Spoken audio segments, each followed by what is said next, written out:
Welcome back to the deep dive. Today we are wading into waters that might seem calm on the surface, bureaucratic even.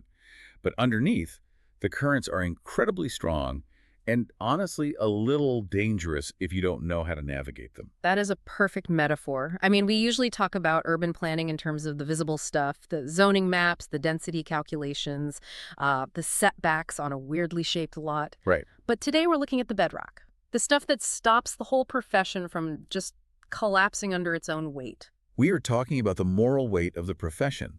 Because when you strip away the bylaws and the technical jargon, planners are essentially deciding how the future lives. And that is a massive responsibility. Exactly. So we are doing a dedicated, comprehensive deep dive into the Ethics and Professionalism course. This is the source material from the Professional Standards Board, the PSB, and the Ontario Professional Planners Institute, the OPPI. And we should be really specific about who this deep dive is for. Because if you are listening to this, there is a very good chance you are a candidate member. Yeah, you've got your degree. You've got your experience, and now you are staring down the barrel of the professional examination to become an RPP, a registered professional planner. Right. And you're likely looking at these course modules. There are 7 of them. And you're thinking, okay, this is dense. This is dry. How do I memorize all of this? Yeah, it's a lot of text. It is. So our goal today is to stop you from just memorizing. We want to help you internalize it. We want to take that text and turn it into a mindset so that when you're in the exam and you get hit with a tricky scenario, you don't have to guess, you'll just know. We're going to follow the roadmap of the course exactly. So we'll move chronologically through all 7 modules. We'll start with the philosophical stuff, like what is a profession, and move all the way to the sharp end of the stick. The disciplinary case studies. Exactly. It's a journey from who are we to how do we not get sued or fired? The 2 most important questions in life, honestly. Right. Let's jump right into segment 1. So this is Module 1, Professions and Professional Culture. The course opens with a bit of a history lesson, digging into the etymology of the word profession. Yes, it comes from the Latin professio, Which means a declaration or an avowal. And I actually love that the text starts here because it sets the stakes immediately. Historically, this wasn't about just getting a job. No, not at all. You didn't profess to be a blacksmith or a farmer. You professed when you entered a religious order or the military, or later on, law and medicine. It implies a public vow. You are declaring that you have a specific, special realm of knowledge that the average person just doesn't have. Exactly. But language drifts, right? Right. Today, we use professional to mean anyone who isn't an amateur. Like a professional plumber. Right. If you get paid to fix a sink, you're a professional plumber. If you play basketball for money, you're a professional athlete. But the PSB course material draws a really hard line here. They bring in 2 sociologists, Greenwood and Wasserman, right? Yes. They cite Greenwood and Wasserman to give us a strict criteria for what counts as a profession with a capital P. Let's walk through those criteria because I suspect this is exactly the kind of list that shows up on a multiple choice section of the exam. It absolutely is. So Greenwood and Wasserman argue that to be a profession, you need a few ingredients. First, a systematic theory. Meaning it's not just a trade. Right. This isn't something you just pick up by watching YouTube or shadowing someone for a week. It requires formal education, usually at university level, involving abstract knowledge. Which kind of validates all those late nights in the studio during grad school. It's not just technical skill, it's theoretical understanding. Precisely. Now, second, there has to be authority. And this is authority that is recognized by the client and sanctioned by the community. You basically have to be trusted to know better than the layperson. Makes sense. Third, there needs to be a specific professional culture, usually sustained by associations. In our case, that's the OPPI at Ontario, or the CIP, the Canadian Institute of Planners, nationally. But then we get to the 4th point, and this feels like the linchpin of the entire course. It is. The 4th requirement is a code of ethics and a system of self-regulation. Self-regulation. This is a term we hear a lot, but I want to pause on it. The text describes it as a bargain with society.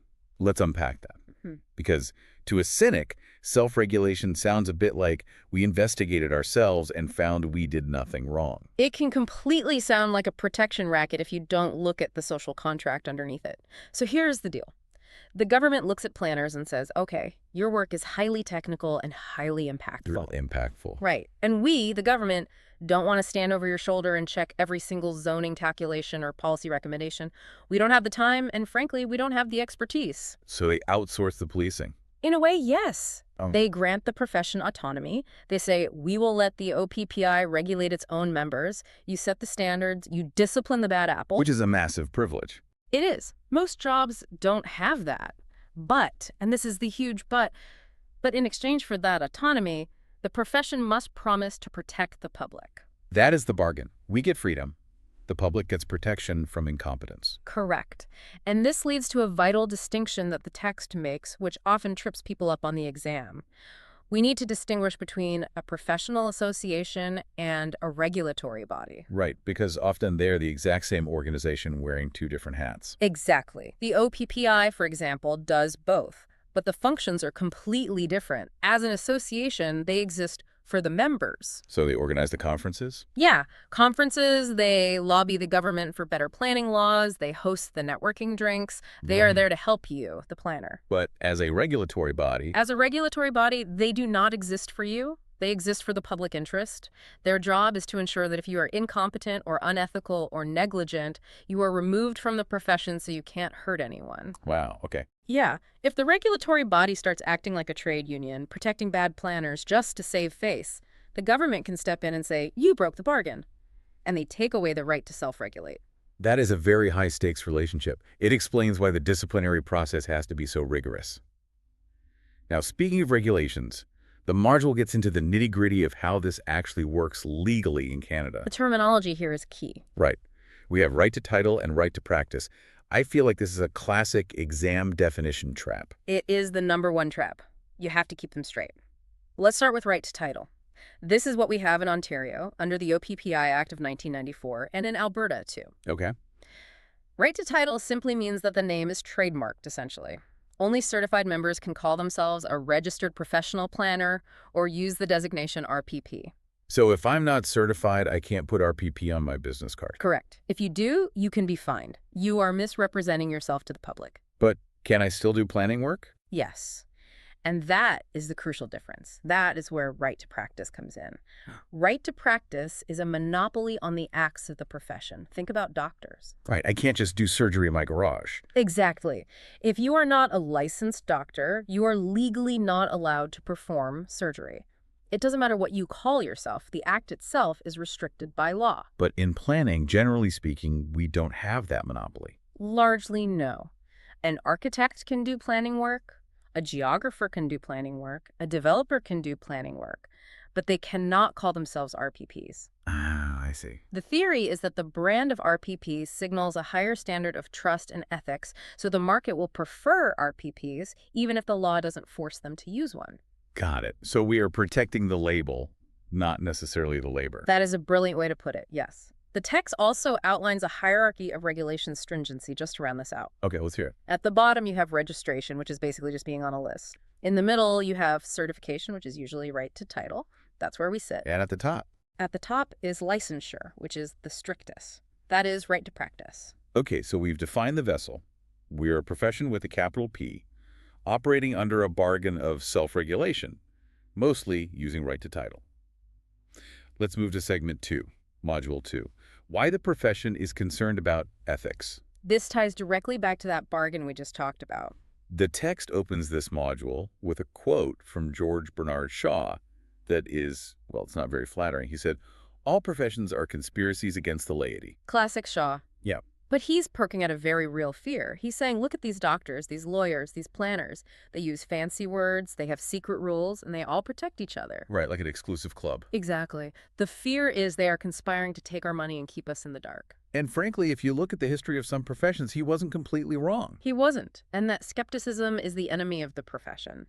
The text makes it clear that the relationship between the planner and the public is a trust relationship. Because if the public starts to believe Shaw, if they believe we are just looking out for ourselves or for the developers or the politicians, the trust evaporates. And when trust goes, the legitimacy of the profession goes. So ethics isn't just about being a nice person. It's literally a survival mechanism for the entire field. Precisely. It is existential. Now, to navigate the survival, the module introduces a lot of terminology. And I want to parse this carefully because the exam will ask you to distinguish between things that sound exactly the same. Right. We have ethics, code of conduct, and code of misconduct. Let's peel this onion. Ethics is the big umbrella. Right. Ethics is the philosophical study of values. It asks the aspirational questions. What is good planning? What is a just city? How should we treat the environment? It's the vibe. It's the spirit of what we do. And we narrow it down slightly to a code of ethics. A code of ethics is still high level. It's inspirational. It reminds the members why they joined the profession in the first place. It talks about serving the public good and respecting the land. But it's hard to enforce a vibe. Exactly. You usually can't be disciplined strictly for violating the spirit of the code of ethics unless it's tied to something highly specific. Which brings us to the code of conduct or code of practice. Now we are in the rule book. These are the thou shalt nots. They are prescriptive. You shall not accept a bribe. You shall not disclose confidential information. These are enforceable. So if you breach the code of conduct, you face the disciplinary committee. Without a doubt. And finally, code of misconduct. What is that? This sets the floor. This is the absolute minimum legal requirement. If you fall below this, you aren't just being unprofessional, you are likely being negligent. You could be sued. You could be liable for damages. The source material notes that the Canadian Institute of Planners, the CIP, uses a code of professional conduct. Yes. The CIP canon is a hybrid. It starts with the values, the statement of values, but then it attaches specific enforceable rules to those values. It bridges the gap between the why and the how. That is a great segue into the practical side. Let's move to segment 3. Module 3. Professional obligations and responsibilities. This is where we figure out who we are actually working for. And this is arguably the most complex part of the job. The course identifies 3 parties involved in any planning activity. Walk us through them. The first party is the professional. That's you, the planner, and your team. The second party is the client or the employer. They are the ones signing your paycheck. And the third party. The third party is the general public. These are the people affected by the planning decisions. The neighbors, the commuters, the community at large. And this is where the tension lies, right? Yeah. Because the second party, the client, is paying me to get an approval. But the third party, the public, might hate that approval. So who do I serve? This is the golden rule for the exam and for your career. While planners serve the objectives of the client, the public interest, that third party often holds paramountcy. Paramountcy. That's a strong legal word. It means it wins. It means it takes absolute precedence. Specifically, the text notes that we have a special obligation to vulnerable populations and to future generations. So I can't just blindly follow orders. No. You cannot simply do what the client pays you to do if it causes harm to the public good. You are not a hired gun. You are a professional. This friction between client and public is the breeding ground for our next topic, conflict of interest. The deep dive really needs to focus here because this is where good planners get into bad trouble. Absolutely. The definition is simple, but the application is really messy. A conflict of interest is defined as receiving a direct or indirect benefit that compromises your professional judgment. Direct benefit is the movie version. A developer slides a briefcase of cash across the table. We all know that's wrong. But indirect benefit is where it gets sticky. Indirect is insidious. The text gives the example of a spouse or family member. Let's say you are a municipal planner reviewing a subdivision application. Okay. Your partner is a lawyer at a firm that has been hired to do the real estate closings for that subdivision if it gets approved. Oh, wow. So you don't get paid directly, but your household income goes up if you say yes. Exactly. That is a conflict. You have a financial incentive to approve the project regardless of its actual planning merit. Then there's moonlighting. I feel like this is increasingly common in the gig economy. It is, and it's a massive trap. Moonlighting is working a second job that compromises your primary employer. Give us the classic example. The classic example is you work for the city planning department by day. By night, you run a small consulting firm helping homeowners file variance applications in the exact same city. You're reviewing your own work, or at least you're navigating a system you have inside control over. It's impossible to be objective. You cannot serve 2 masters. If you are a public servant, your duty is to the public process. If you are a private consultant, your duty is to the client. You can't be both on the same file or in the same jurisdiction. There is one more type of conflict mentioned in the text that I found fascinating. By matter of record. Ah, yes. The flip-flop. This is really about intellectual integrity. How does it work? It happens when a planner contradicts their own previous professional testimony without a clear rationale. Imagine this. 5 years ago, you were hired by a conservation authority to assess a piece of land. You wrote a report saying, this land is a floodplain. It is dangerous. Do not build here. Okay, clear enough. Fast forward to today, a developer hires you. They want to build condos on that exact same piece of land. They pay you a lot of money. You read a new report saying, actually, it's fine. Build away. Unless the river dried up or the engineering drastically changed, I am in trouble. You are in a conflict by matter of record. You are contradicting your own professional record for financial gain. It destroys your credibility. If you are called as an expert witness, the opposing lawyer will pull out your old report and shred you. So if we find ourselves in a conflict, or even just a potential one, what is the protocol? The text is very specific here. It is a two-step drill. Step 1 is disclosure. You must disclose the conflict immediately and preferably in writing to your client or employer. Do not wait. Do not hope it just goes away. And step 2? Recusal. Disclosure is rarely enough. You have to remove yourself from the situation. And the text emphasizes that recusal means complete removal. Not just staying quiet. Right. You don't just sit in the back of the room and not vote. You leave the room. You leave the email chain. You cannot participate in the discussion, the influence, or the decision. You essentially have to be invisible. That's a very clear standard. Okay, let's slide into segment 4, module 4, the ethical planning practitioner. This module shifts focus from the rules to the person. It contrasts two key traits, competency and integrity. Competency seems straightforward. Are you good at your job? Yes, but it's also about knowing what you don't know. The text stresses not practicing outside your area of expertise. Planning is broad. You might be a brilliant policy planner, but that doesn't mean you know how to calculate stormwater retention rates. So if I stamp that drawing... If you sign off on an engineering drawing just because you have the title of planner, you are being incompetent and unethical. Integrity is the backbone. It's the steadfast commitment to principles. It's about honesty, transparency, and having an ethical compass. The text acknowledges that this is hard because we work in an environment of complexity. Environment of complexity. I liked that phrase. It sounds like a really nice way of saying a total mess. It is a mess. We don't plan in a vacuum. We deal with volatile politics, budget cuts, NIMBYs, YIMBYs, and what the text calls short-termism. Short-termism.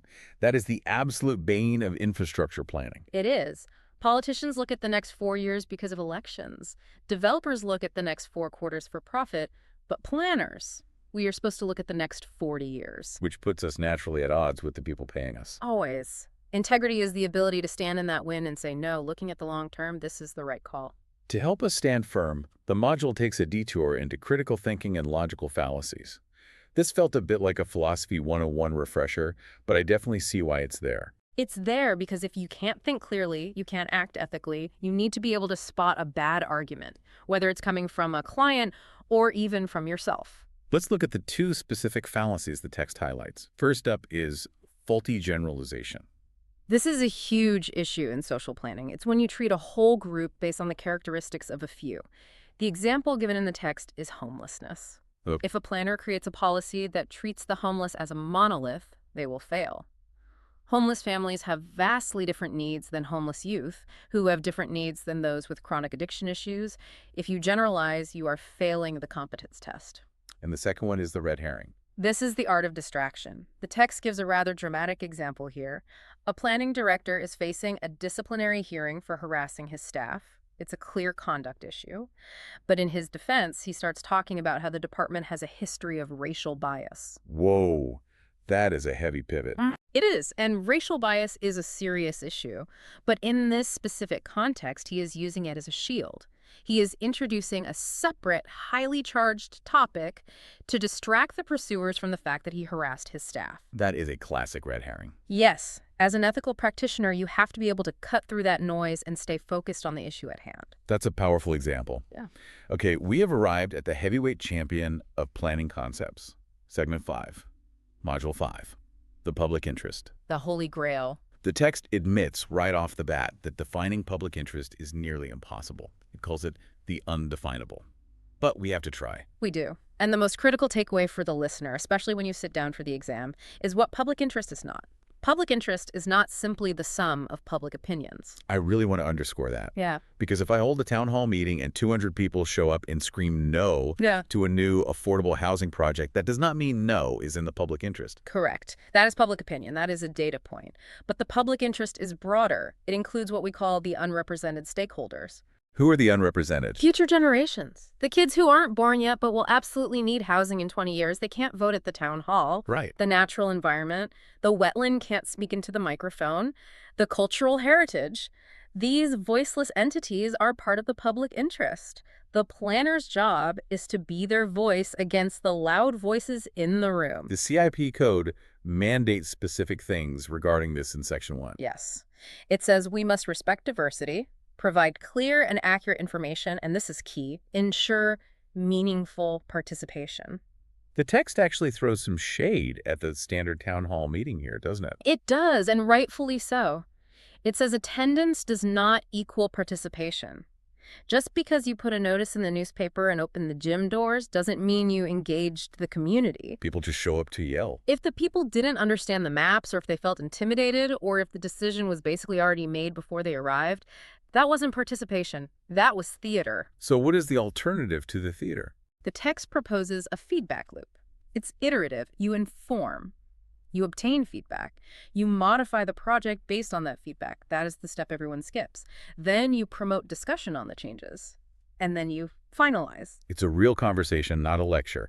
And transparency is the currency of that conversation. Exactly. Even if the stakeholders don't get what they want, they need to see how the decision was reached. They need to see that the process was completely fair. This discussion of public interest brings us to a term that I see written all over the exam prep materials in bold letters. The Independent Professional Planning Opinion, the IPPO. If you take one thing away from this deep dive, let it be the IPPO. This is your shield. This is your sword. What is it, practically speaking? It is the formal opinion you give. And it must be informed by policy, free of bias, transparent, diligent, and defensible. Defensible is the key word there. Yes, it distinguishes the planner from a yes man. You are paid by the client. You want to help the client. But your opinion, the thing you stamp, the thing you testify to, must be your own. So if a client says, I want you to recommend this 50-story tower in a single-family neighborhood, and your professional analysis says this violates every policy in the official plan and is just bad planning, what happens? You tell the client, I cannot support this. You can try to find a compromise. You can say, I can support 20 stories. But you cannot stand up at council and say, in my professional opinion, 50 stories is good planning, if you don't believe it. Because that's lying. That is the line you cannot cross. That is where you lose your soul and your license. That is a serious reality check. Yeah. Okay, let's get into the rule book itself. Segment 6, Module 6, Professional Codes of Ethics and Practice. This breaks down the structure of the CIP code. It's a three-part structure. 1.0 is responsibility to the public. That's the foundation. Everything rests on that. 2.0 is responsibility to clients and employers. That covers diligence and confidentiality. And 3.0 is responsibility to the profession, which is maintaining the reputation of the field. I want to run through some specific breach scenarios. The text lists these, and they feel like perfect drills for the exam. So I will give you the situation, and you give me the breach. Let's play. Scenario 1. A planner releases confidential information about a land deal because a colleague at another firm asked for it over a beer. That's a clear breach of 1.2 and 2.0. Confidentiality is owed to the client. Unless required by law, you keep your mouth shut. Scenario 2. A developer is trying to save money, so the planner recommends removing a redundant safety requirement for a retaining wall. Huge breach of 1.3. That's public safety. We have a fundamental duty to protect health and safety. You cannot value cost savings over safety, period. Scenario 3. A planner accepts a bonus payment that is contingent on the planning approval going through. Like if we get the zoning, you get an extra $10K. Breach of 2.8. That is a conflict of interest and bias. You cannot be objective if your paycheck depends on a yes. You are no longer an independent professional. You are a stakeholder. Scenario 4. A planner is swamped with work. His friend, a junior planner, prepares a site plan. The senior planner stamps and seals it without really looking at it. Breach of 3.7. That's integrity and competence. You are vouching for work you haven't verified. That seal means I checked this and I stand by it. If you didn't check it, you're lying. Scenario 5. A planner is quoted in the newspaper saying, the planner for the other side is an idiot and doesn't know the Planning Act. Breach of 3.5. We must treat colleagues with respect. You can critique the work. You can say this proposal is flawed, but malicious injury to a professional reputation is a violation. Keep it about the file, not the person. These seem so distinct in isolation, but in the heat of the moment, I can totally see how lines get blurred. That's why we study them. In the real world, the bonus payment might be framed nicely as a performance incentive. The malicious comment might be framed as honest feedback. You have to be able to see through the framing. Which brings us to the final test. Segment 7. Module 7. Case studies and application. This is where the rubber meets the road. The text suggests a methodology here for answering these on the exam. Don't just go with your gut. Structure the argument. Identify the premises, the P, and the conclusion, the C. Build a case like a lawyer. Let's look at the housing study case. This one is tough because it pits two goods against each other. Right. A planner is doing a housing study for a municipality. She finds data showing that a massive spike in school-aged children is coming in the next 5 years. But politically, the mayor and council are pushing hard to convert underutilized schools into seniors' housing. Seniors need housing. That's a good thing. It is. But the planner decides to sit on the data about the kids. She thinks, well, the seniors need housing now, and the kids won't need the schools for a few years. If I release this data, the seniors project will die, so I'll just wait. She thinks she is being a utilitarian, the greatest good for the greatest number right now. Exactly. She thinks she is the hero. But she is breaching the code. How so? Because it feels noble. First, she is suppressing full, clear, accurate information. That is a breach of responsibility to the public. The public and the decision makers have a right to know the full picture. Second, she is prioritizing a specific outcome, senior housing, over objective analysis. She has become biased. So what is the correct action? Because if she releases the data, the senior housing might get canceled and seniors suffer. Her job isn't to pick winners, seniors over kids. Her job is to provide the facts so the elected officials can make that hard choice. Or better yet, she uses her creativity to find a solution. Maybe mixed use, maybe partial conversion, maybe a new timeline. But hiding the data to manipulate the outcome is absolutely unethical. It robs the community of the ability to plan for the future. That's a subtle but crucial distinction. In next case, the variance application. Here, a planner represents a client for a variance in a heritage district. The client gets along with the neighbors, but he wants to build a massive addition that isn't really allowed. He tells the planner, don't mention the size to the neighbors. Let's just keep it quiet. They like me. They won't object if we don't stir the pot. And the planner knows the neighbors would probably care if they actually knew the details. Right. The planner has a duty to the impacted parties. Even if the client prefers silence, the planner must ensure meaningful notice. You cannot help a client sneak something past the community. That violates the fundamental principle of transparency. And the last one, the Las Vegas meeting. This one feels like a scene from a prestige TV drama. It really does. A junior planner is on vacation in Vegas. He's walking through the casino and he sees his planning director, his boss, having a lavish dinner with a major developer. We're talking champagne, private jets, the works. And this developer has an active, controversial file back in their city. Oof. Now maybe they are just old college buddies. Maybe they are splitting the bill. Maybe. But it looks terrible. And that's the issue, perception of bias. The public must have confidence that decisions are made on merit, not over steak dinners in Vegas. So what does the junior planner do? He's the low man on the totem pole. It's a nightmare scenario, but he has an ethical obligation to address it. He can't just ignore it. The text suggests speaking to the director, which is scary, or more likely, to the municipality's legal counsel or the CAO. He essentially has to become a whistleblower. Yes, because if that dinner comes out in the news later and it turns out the department knew and did nothing, the entire planning department loses its credibility.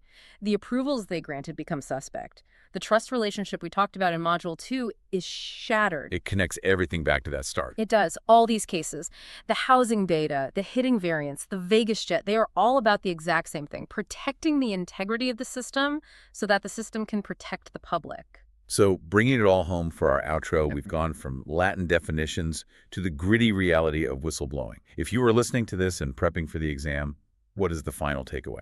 The exam will test your ability to apply these principles, not just memorize them. When you read a scenario, look for the conflict. Ask yourself, who is the vulnerable party here? Is the process transparent? And remember, your independent professional planning opinion, your IPPO, is your best tool. Use it to separate yourself from the pressure. And as the text reminds us, ethics isn't about being the morality police. We aren't judging people's souls. No. It's about navigating complexity with a compass that points toward the long-term public good. It's what makes us professionals, not just hired guns. It's the professio, the vow we made. Well said.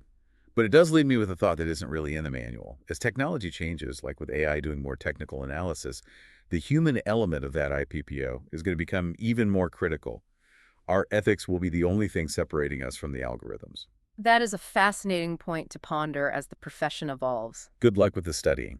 Dig into those modules, but keep these stories in mind. You've got this. You do. Just keep the public interest front and center. Thanks for listening to this deep dive. Until next time.